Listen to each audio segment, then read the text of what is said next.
Hello, tournament promoters. It's Brian from tournament.net, and I'm here to talk to you about something that you wish you had 10 years ago. It's Tournament Toolkit by tournament.net. Let's take a look at what we've got here and what it's all about, because I guarantee after being in the tournament realm circuit for so long as a competitor and as a judge and a referee, I've seen a thing or two about operations, and even some of the best run tournaments have areas where there's opportunity for improvement. And that's where the Tournament Toolkit is going to help you. Okay? So let's take a look. On the right here, I've got a tournament website that was generated by Tournament Toolkit. And we're going to see a bunch of information here at the top. Now, this is for the fictitious MKKA International Karate Championships, which will be happening on February 25th, 2026, starting at 9 a.m. I want to draw your attention to the fact that this handles single-day tournaments, which are the majority of them, and also some of the internationals, like Ocean State Grand National, that will span several days. So we've got here very clear text telling us when registration is open. We have a nice registration link here and a bright button for competitors to come into here and to register. We also have a nice clean countdown timer so people can see how close we are to showtime. We have the address is going to be at the Augusta Civic Center in Augusta, Maine, of course.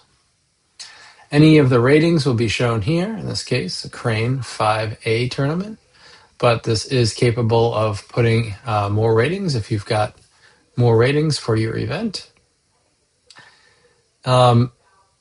This is called a hero, and you do have the ability to upload a different hero instead of this background here, this gradient background. You could put your own image there if you've got some custom image. As you see in the background here, there's also a custom cover image of a karate tournament. Okay, so you could absolutely either keep it a solid color or, again, upload a cover photo. We'll see that in the back end. We've got tournament info. So if you've got information about your tournament and the background of the tournament and what have you, you can fill it in with the tournament info here that's on your page. The event organizers for the tournament are shown here with their names and their headshots. If you have special guests, those special guests will be listed here with their image and maybe a little bio about them. Your awards and prizes would show up in a box like this where you can tell people what your awards and prizes are. And downloads. Here you might have a download for an application, a waiver, the tournament booklet with your ads and things in there. I've just got a couple of tests in here. You give it a name and then you put that there and people are able to come here and download it. It's very easy to add. Of course, down the bottom, we have the ability for sponsors, which will go to, we can add their logo and a title and a link to these sponsors. We have hotel information if you've provided it, along with a special booking link if you've got a special code or something for people to use when they book for your tournament. Also, the contact information of the promoter, name, email address, telephone number here. Also a hashtag for use on social media. Here is a arrow which gets you to the top back to the navigation, so you can click that at any time. And what I wanted to show you down here is some other really important information. And so Tournament Toolkit is going to also help you with getting the people in there that help make tournaments run smoothly. We know who they are. They're the judges. They're the scorekeepers. They are the volunteers. And to be able to coordinate them, reinvite them easily, track them, sign them in, make sure they're there when they need to, is the difference between a well-run tournament and a clunky one. And we want well-run tournaments. So you can have people, you can give people your links and say, while you're there and you are registering, you can register to judge They put in their name, email address, phone number, experience, and they can check the days that they're available. So if it's a single day, they'll only have a checkbox for the single day. If it's a multiple day, they'll be able to check one or all, sign up to be a judge.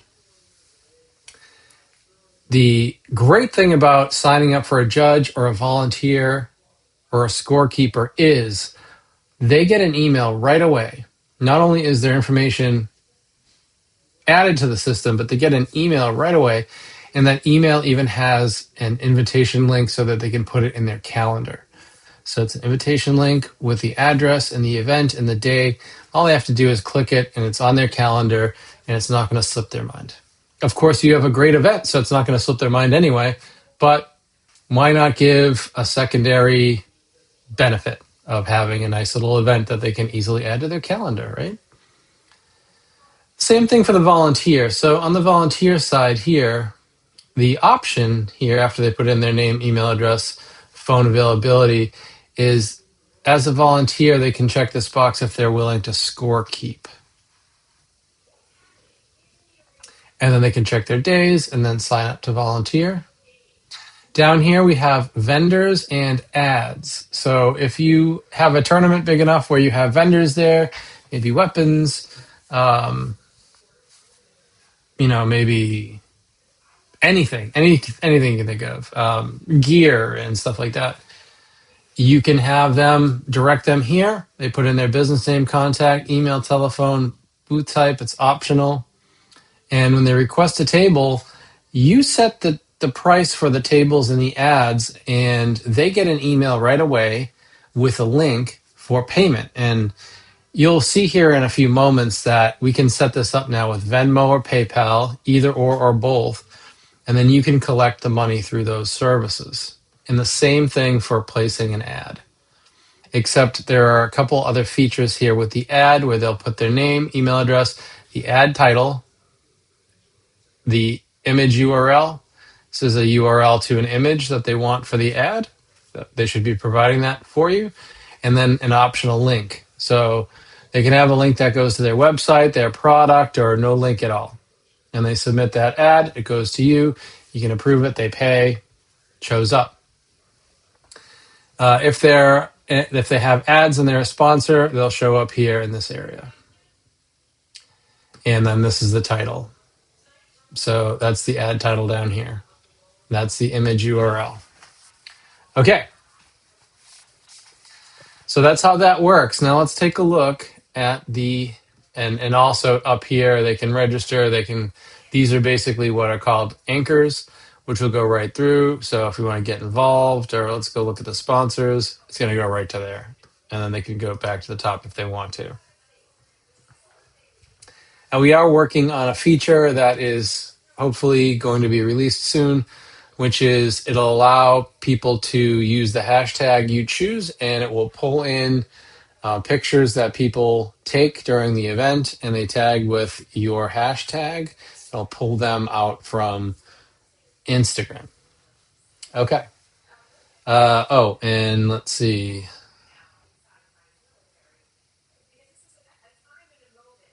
Yeah. Let's refresh this. Okay. All right. So let's take a look at the back end of this. I'm going to move this over.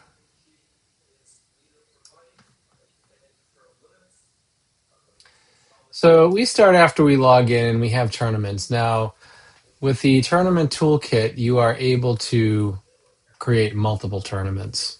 This is right now for a limited time. It's $199 a year. If you sign up, it's going to remain at that price until you cancel. After the promotional period, this price is going to go up. And you'll see why, because there are a lot of features in here that are going to make your life as a tournament promoter a whole lot easier. So as you look at the tournaments, you'll see the tournaments that you've got, that you've input, and the amount of days towards when this is going to be. See the date. We'll have the address.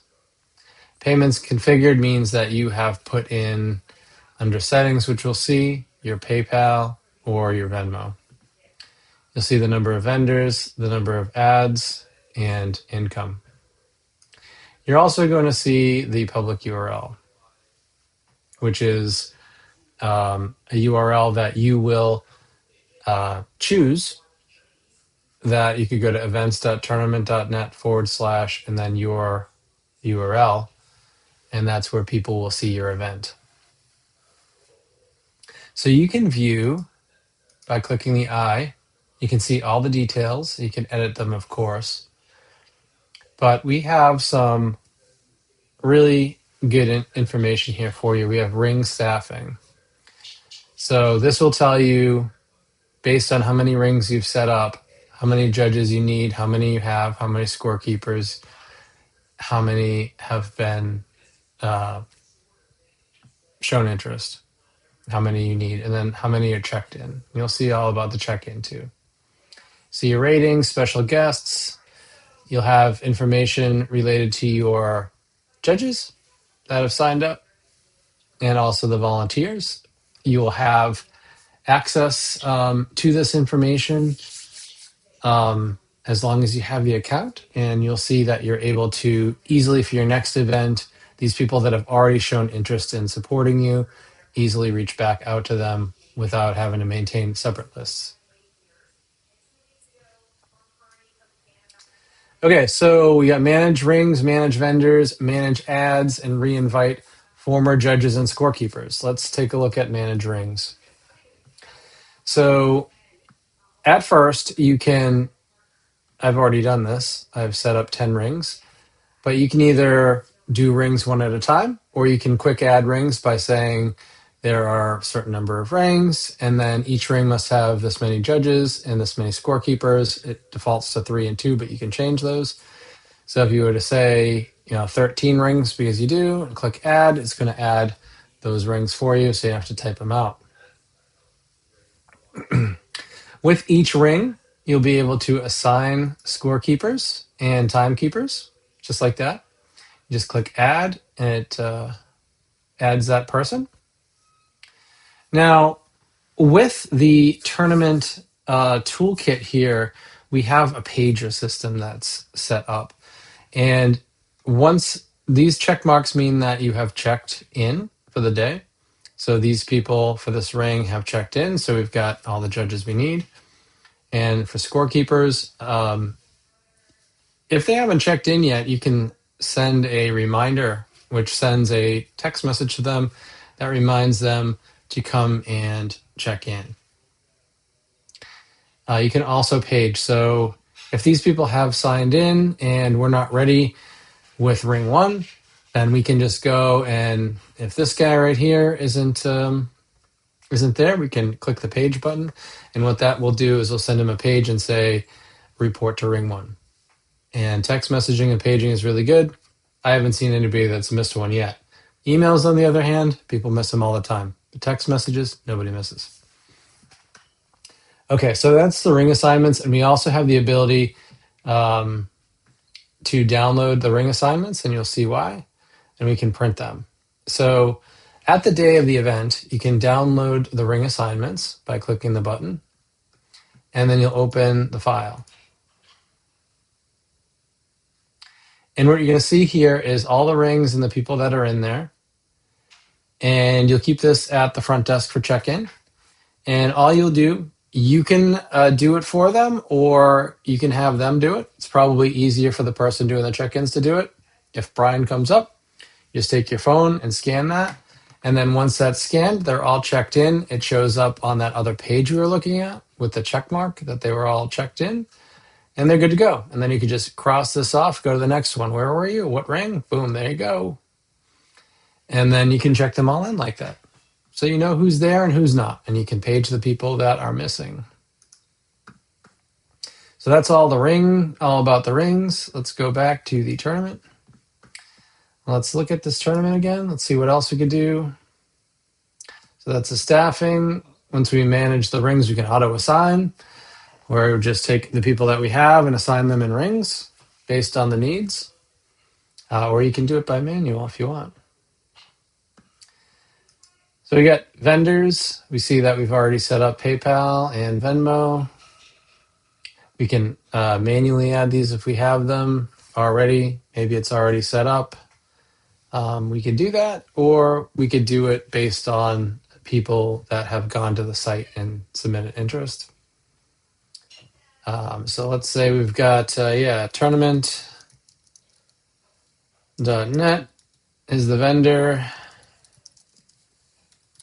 Contact, email, let's do blackbelt at tournament.net. Phone 555-123-1234.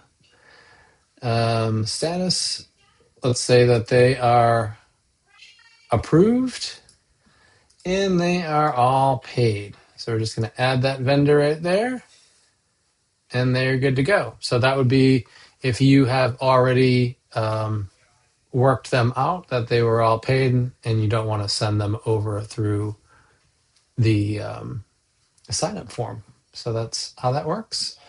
We're going to go back to the tournament. We're going to go back and we're going to do the same thing with ads. If you get ads or a sponsor, you can, as you see, this one was through the website and it showed up here. And then you can also do this manually by putting that in, creating the ad.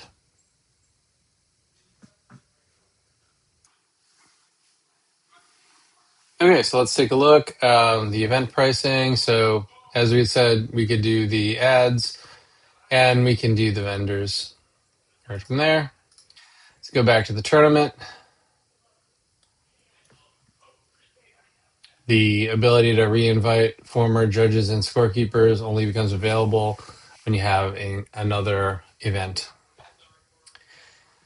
Okay, let's take a look at the promoters. So here you may have multiple promoters for your events, and they might be different. Like maybe you do multiple tournaments and there is a group of promoters that might not be promoting each of the tournaments that you run. So you put all your promoters here, and then when you create a new tournament, you select the ones that are promoting. So that's the promoters, and let's go to settings. So settings here are your account settings, the school name, address. You put in the Venmo account if you have a Venmo. It's the @username.